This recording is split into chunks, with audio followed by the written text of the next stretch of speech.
Does the thought of walking up to a stranger and starting a conversation and introducing yourself just give you the heebie-jeebies or even given a tightened chest and a sense of anxiety?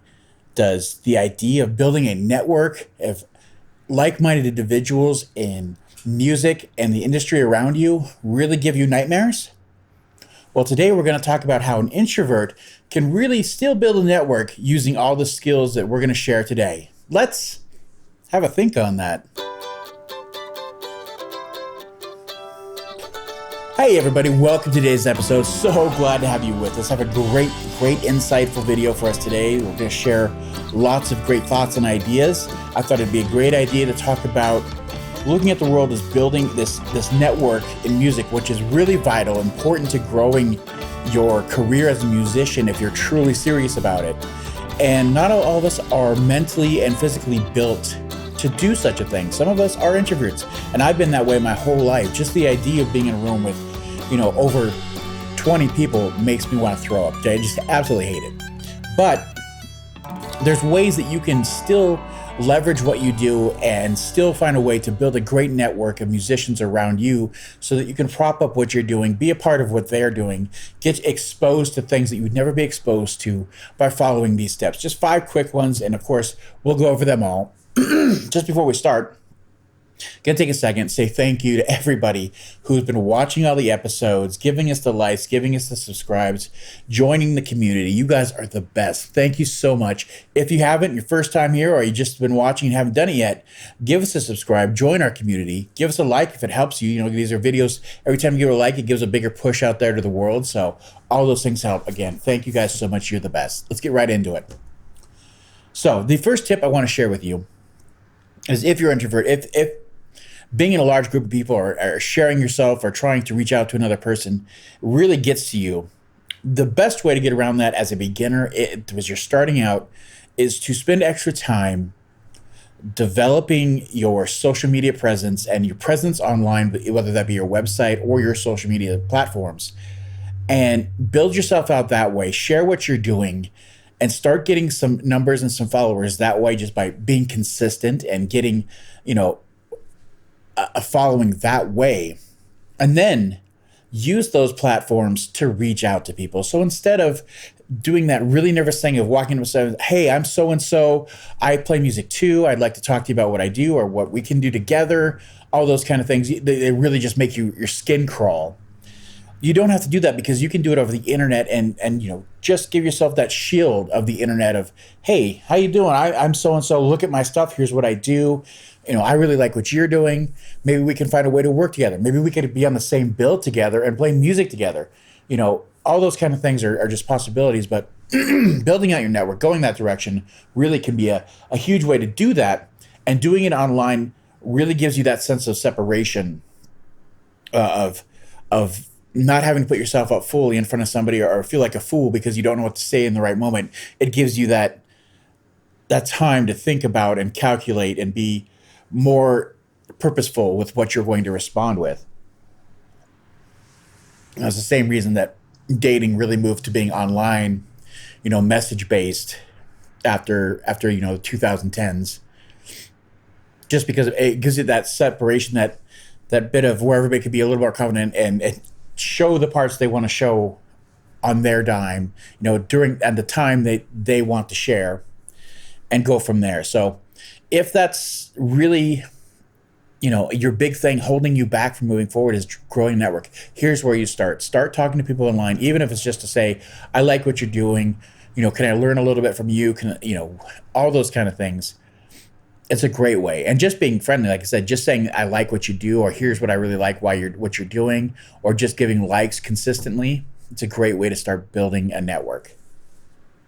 Tip number 2 is, if you're like me, if you're like a lot of us out there who really do not like being in a large room or trying to introduce yourself and talk business in a completely like a concert atmosphere where everything's blaring, you can barely get a conversation across, you feel like you're not making any room, and that just builds up the anxiety, all those kind of things. There's a better way to do it, and that's to search out smaller events or jam sessions. And doing this, you can really pick and choose of of what you're going to do. And again, the great way to do this is to be on social media. And if there's people that you think that you want to talk to, or you'd love to build a network with, and talk to them and be a part of what they're doing, or have them be a part of what you're doing, this is a great way to see, like, what are they doing? If they announce, hey, we're going to the jam night tonight. Hey, open mics tonight. We're going to the open mic, or we're going to have a jam session, or we're going to have a songwriting session, we're going to have in the round, and everybody's going to come and, going to write together, and everybody's going to add a little something to it. Bring your instruments, bring your vocals, bring your voice, all those kind of things.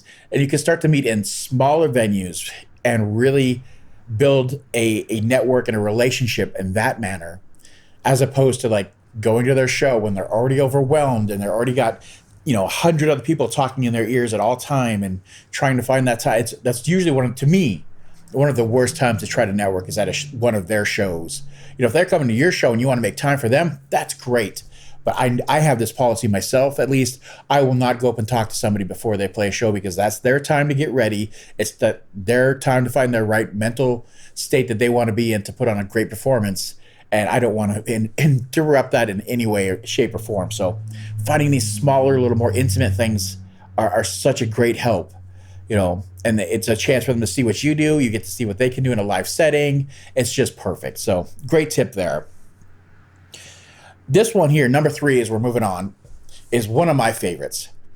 And instead of thinking of being an introvert as a weakness, I want you to take this tip number 3 and think of you being an introvert and use it as your strength.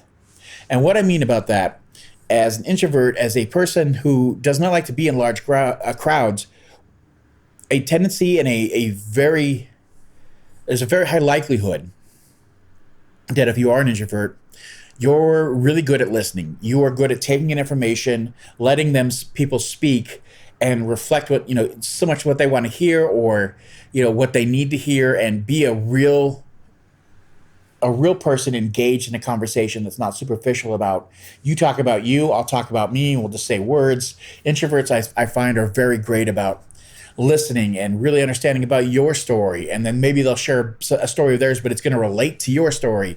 And, there's always a better conversation usually from somebody who's an introvert, and you should use that as a complete and utter advantage. You should sit down, and when you find those chances to talk to somebody, remember, you're good at this. Just listen.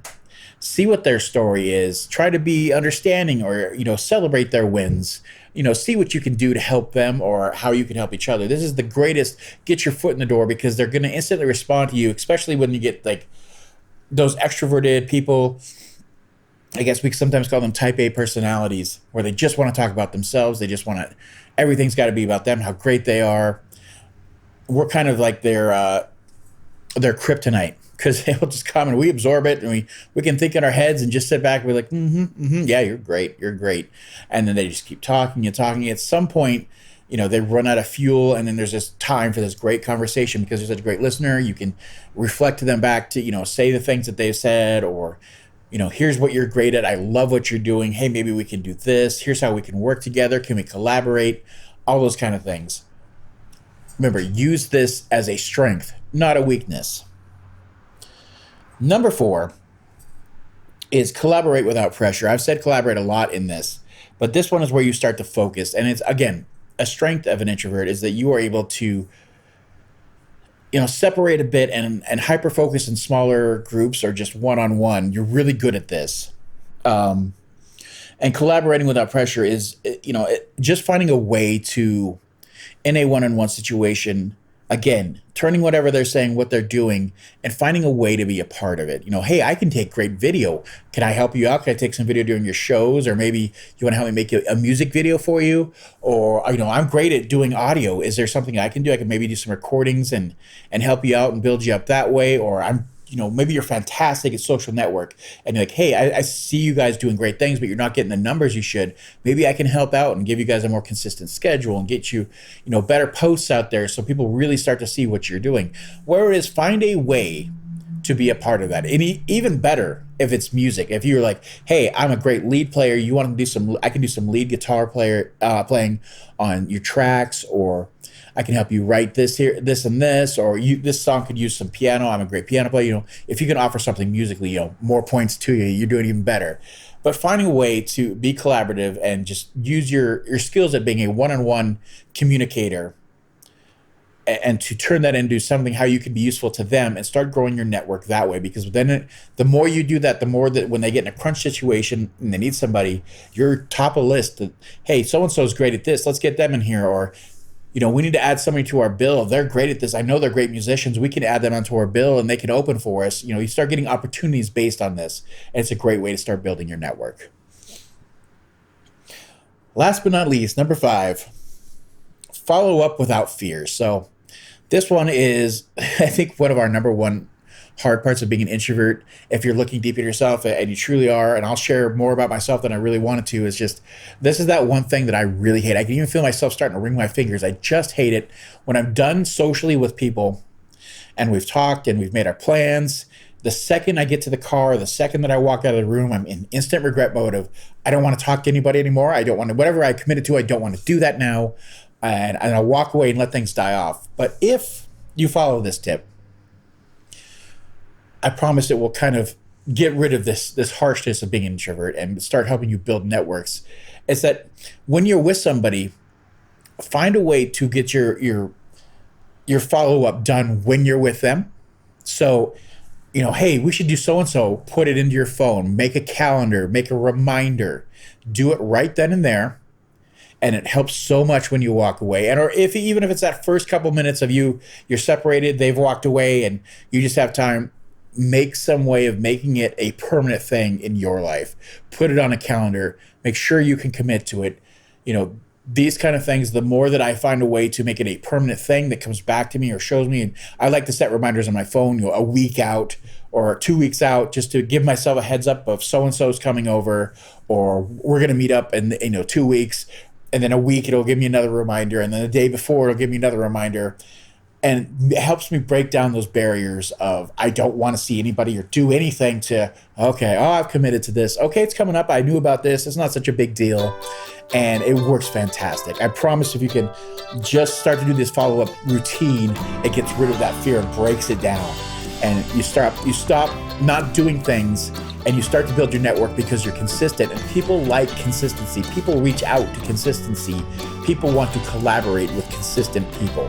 So that's all I got for you today. Just 5 great tips from one introvert to another that loves to be a part of music and be a part of the community, be a part of all these groups, but had to find a different way in because just going out and being a shining star wasn't a way to do it. If this will help you, please use them.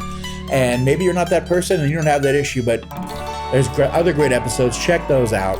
If this helped you at all, please give us a like, give us a subscribe. All those things really do help. And of course, we'll see you on that next one. Bye.